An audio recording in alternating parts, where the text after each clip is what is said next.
Today I'm going to be showing you how to connect your IP system to Videoloft.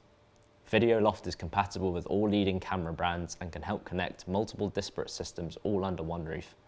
Today I'll be showing how to connect Hikvision cameras, however the process is the same for all compatible IP cameras.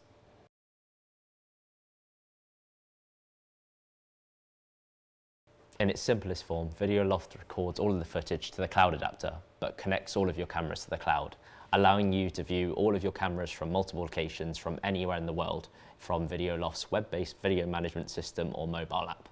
Instead of recording footage to the cloud adapter, you can opt to record footage to the Videoloft cloud, boosting security and removing any limitations for how long you save the footage for.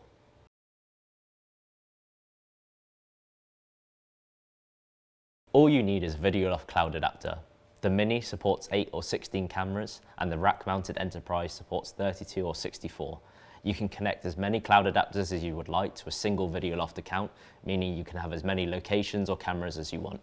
Just connect the cloud adapter to the same local network as your CCTV system, and the rest of the installation can literally be done from anywhere else in the world in just a couple of minutes.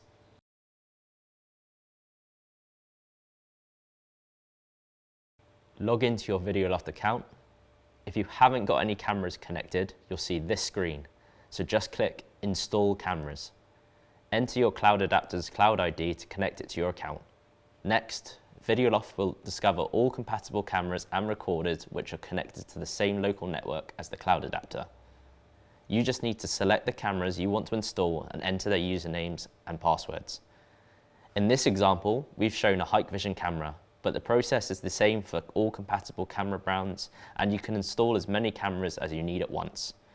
Just click Install, wait about a minute for the installation process to complete. You can view your camera live feeds and recorded video from the Videoloft web video management system or mobile app.